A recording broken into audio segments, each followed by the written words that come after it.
Pak Prabowo, Presiden Prabowo sangat mendengar apa yang menjadi aspirasi. Saya sudah telat jam setengah 2. Sedikit aja, Pak. Ini jam berapa ya? Nanti setelah ketemu Presiden, tentu nanti akan ada penjelasan. Sekarang belum ya. Menurut Bapak situasi Bapak Kapolri perlu diganti nggak sih Pak? Pak Kapolri perlu diganti nggak sih? Soal Kapolri Pak. Kemarin kan juga ada pernyataan Tolong hormati saya. Ya. Kira pernyataan itu menambah gaduh nggak sih Pak? Pak perlu ada evaluasi nggak sih? Pak Kapolri perlu diganti nggak sih Pak? Baru ada presiden. Disarankan Pak buat Presiden. Ini kan baru ada presiden. Tapi sebelumnya apakah sudah ada? Ya nanti setelah ada presiden ya, ada pembicaraan khusus. Nanti kan ada hasilnya apa, nanti kan sampai ke Anda juga ya. Jadi sekarang saya kasih waktu kan terlambat ya. Bapak Pak.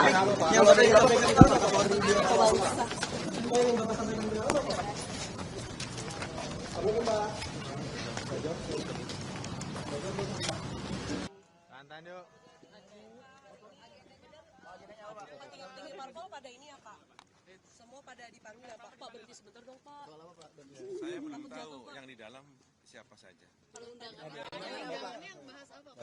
Iya, saya diminta datang ke istana. Pak Muzani, ini kan ada beberapa menteri yang diisukan untuk mundur dan lain sebagainya. Bapak sebagai Ketua MPR sudah ada update Pak, mungkin bagaimana situasi terkini dan bagaimana pemerintah harus Pak bahas evaluasi Kapolri juga Pak. Di dalam bakal bahas evaluasi Kapolri Pak. Ada kabar Bu Sri Mulyani menemui Pak Presiden tadi di Hambalang Pak untuk menyatakan mundur. Benar Pak? Belum tahu. Kalau dari MPR menanggapi situasi saat ini gimana Pak? Pak kemarin Bapak ikut di Hambalang nggak Pak? Beberapa hari ini ada rapat ya Pak di Pak bentar dong sebagai Pak. MPR atau Sebagai MPR berarti MPR atau Gerindra Pak? Gerindra Pak. Ketua MPR Pak. Sebagai MPR atau Gerindra Pak izin bahas Pak? Kapolri apa ya? Evaluasi Kapolri Pak. Pak Muzani dikit dong Pak. Kalau dicopot Pak. Pak Kapolri kalau dicopot ya. Pak. Ibas. Masih bahas. Mas ini undangannya sebagai apa agendanya apa? Saya mewakili Mas AHY, Mas Ketum. Kebetulan Mas AHY lagi perjalanan kembali dari Tiongkok tugas negara, sehingga saya mewakili dari Partai Demokrat untuk bertemu dengan Bapak Presiden. Saya belum tahu topiknya mengenai apa. Ini baru dikasih tahu siang tadi atau? Saya dikasih tahu tadi pagi dari Ketua Umum Mas AHY. Mas ini yang undang ketum parpol doang apa jajaran MPR dan DPR juga diundang Mas? Saya nggak tahu, saya belum tahu dan saya hanya diberikan petunjuk oleh Ketua Umum kami untuk menghadiri mewakili Ketua Umum. Ada pesan nggak dari Mas AHY? Ya tentu kita dengarkan apa yang akan disampaikan oleh Presiden dalam hal ini dan kita tentunya ingin menunggu apa yang akan diarahkan nanti. Mas kondisi demo saat ini juga Mas ini Mas sama Presiden menyikapi demo gimana Mas? Saya sudah sampaikan melalui berita kepada media, tentu saya berduka, bersedih dan berbelasungkawa kepada almarhum Afan Kurniawan yang mana menjadi korban demonstrasi yang pada akhirnya menjadi kericuhan. Tentu sebagai anggota DPR RI, pimpinan fraksi Partai Demokrat, kami memohon maaf jika selama ini perilaku dan kegiatan-kegiatan kami di DPR RI belum mencerminkan sebagai wakil rakyat yang diharapkan. Tentu kami ingin mengkoreksi secara mendalam sebagai introspeksi dan bagian dari kontemplasi. Sekaligus juga kami ingin mengevaluasi tuntutan dari mahasiswa atau publik yang pada hal ini menginginkan tunjangan DPR RI untuk dihentikan, dibatalkan. Tentu kami setuju, kami sepakat bahwa segala sesuatu yang berkaitan dengan keuangan negara harus benar-benar digunakan untuk kepentingan rakyat. Tunjangan yang dibatalkan yang didukung itu maksudnya soal tunjangan rumah aja atau beberapa kayak misalnya Saya tentunya dapil dan lain sebagainya Mas? Saya tentunya tidak bisa menjawab secara rinci, ya tentunya ada kesekjenan DPR RI, ada badan terkait yang bisa menjelaskan secara utuh. Gitu. Tapi sebagai pimpinan MPR, pimpinan fraksi, tentunya saya ingin melakukan evaluasi lah ya atas dasar apa yang diinginkan masyarakat. Saya tahu hingga hari ini kami pun di fraksi Partai Demokrat selalu mendengar, ya, selalu mengawal. Tidak semua anggota DPR RI itu berperilaku tidak baik gitu di hadapan publik.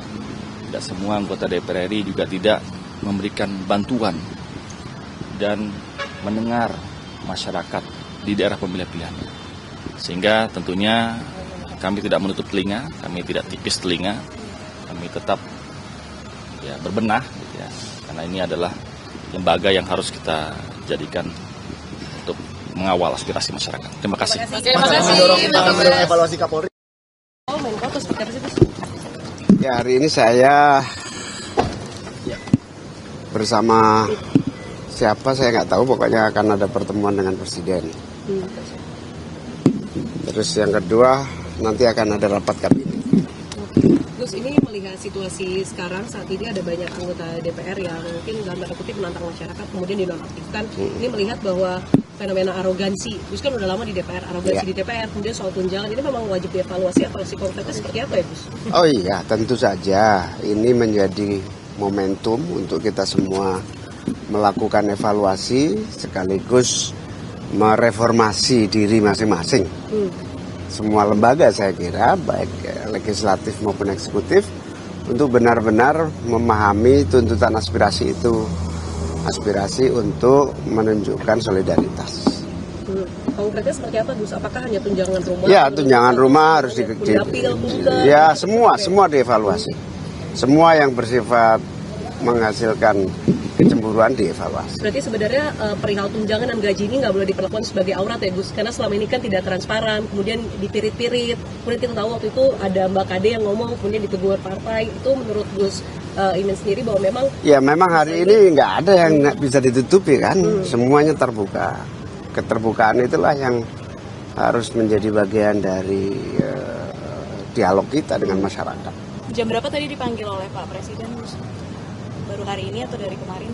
Iya, dari kemarin sudah janjian. Kalau untuk sidang kabinet Gus nanti jam 3. Sidang kabinetnya tadi kan Sekitar jam berapa, Gus? Nggak tahu ini, kita tunggu aja. ada kabar kalau Bu Sri Mulyani tadi ke Hambalang untuk melanjutkan mundur ke Pak Presiden Prabowo. Nggak tahu saya. Gus, selain dong, Gus, ini kan KPK waktu yang kasus Menaker itu, Kemenaker itu ada dugaan juga yang soal dari tahun 2022 itu korupsinya. Nah itu kan kader itu yang di Kemenaker, nah itu tanggapannya. Ada evaluasi untuk ini nggak sih Gus, mendorong evaluasi Polri sendiri? Semua harus evaluasi. RUU perampasan aset Gus, ada. Mas Budiman, menanggapi yang soal ini kan lagi masih ada remo juga penjara sebagai mantan aktivis 98 juga ini. Kenapa? Saat ini gimana sih? Begini, Pak Prabowo, Presiden Prabowo sangat mendengar apa yang menjadi aspirasi para pengunjuk rasa, dan sebagaimana dikatakan oleh pidato beliau akan menindak tegas dan memerintahkan Kapolri untuk menindak tegas oknum-oknum aparat yang sudah menyebabkan wafatnya almarhum Afan Kurniawan. Saya sendiri bersama teman-teman ex-aktivis sudah berkumpul waktu itu, dan kami melihat ini sangat erat benang merah antara apa yang menjadi keresahan yang diletupkan itu dengan apa yang sebenarnya konsol utama Pak Prabowo menjadi presiden, yaitu melawan kemiskinan. Pak Prabowo ini menjadi presiden kan ingin menebus dosa sosial kita selama ini yang mengakibatkan kemiskinan, ketimpangan sosial yang sudah lama ya membelenggu tubuh bangsa kita. Tapi beliau juga mengingatkan, berbeda di alam demokrasi bukan berarti pecah. Karena beliau mengingatkan bahwa menteri-menterinya, seluruh pejabat, ya, itu anggota DPR dan rakyat semua harus mencintai rakyat dan setia pada bangsa. Mencintai rakyat bukan berarti membunuh seluruh tubuh bangsa ini, bukan berarti memecah belah. Dan Bapak Presiden mengatakan bahwa dalam persatuanlah kita bisa mencapai tujuan-tujuan yang diminta oleh para pengunjuk rasa itu. Mungkin keadilan. Integrasi itu apakah juga reformasi di tubuh Polri atau seperti apa? Oh, kalau itu nanti kebijakan-kebijakannya tentu saja kan sedang ada di pembahasan RUU Polri segala macam, begitu ya. Tapi yang jelas korupsi, Pak Prabowo mengatakan melawan korupsi sudah jelas, sudah itu menjadi salah satu aspirasi, dan sekali lagi itu Pak Presiden menangkap betul, dan itu ada dalam jiwa beliau, ada dalam jiwa kabinet beliau, dan kami sebagai pembantunya mau tidak mau ikut, dan tentu saja kami mau, apalagi juga kami sendiri sebagai mantan aktivis, persis apa yang disampaikan oleh beliau menjadi program-program beliau sesuai dengan jiwa kami untuk reformasi, bahwa ini harus kita proses, harus kita percepat. Yes, makanya saya menjadi salah satu yang mempercepat pengentasan kemiskinan. Sudah pernah mengalami situasi serupa di 98. Nah, bagaimana sebenarnya menurut Anda komunikasi harus ditekankan oleh pemerintahan supaya tidak melebar kemana-mana, Mas Bud? Pak Presiden, Pak Prabowo adalah orang dialogis. Pak Presiden sudah berdialog dengan seluruh komponen. Pak Presiden sudah mengunjungi rumah almarhum. Beliau tahu betul kondisi rumah almarhum Afan misalnya sebagai cerminan rakyat. Tentu saja akan dilakukan. Tentu saja beliau sebagai presiden punya tindakan-tindakan regulasi, kebijakan-kebijakan yang nantinya pasti akan disampaikan oleh beliau ya. Itu saja. Ada Ya. evaluasi juga nggak untuk kabinet sendiri? Oh, saya tidak tahu itu kewenangan Pak Presiden Prabowo ya, bukan. Enggak, saya kira indikator objektif ya. Bank Dunia sering mengakui bahwa standar BPS sudah sesuai dengan internasional, dan tentu saja itu kan arah sifatnya makro ya. Arah sifat makro yang akan kami terjemahkan di masing-masing kementerian untuk menelisik lebih dalam lagi kemiskinan di sektor ketenagakerjaan, di sektor pangan, di sektor investasi, di sektor pendidikan dan kesehatan. Saya kira itu ya. Gimana, Pak? Nanti saya lihat dulu situasi ya. Terima kasih. Udah ada Terima kasih ya.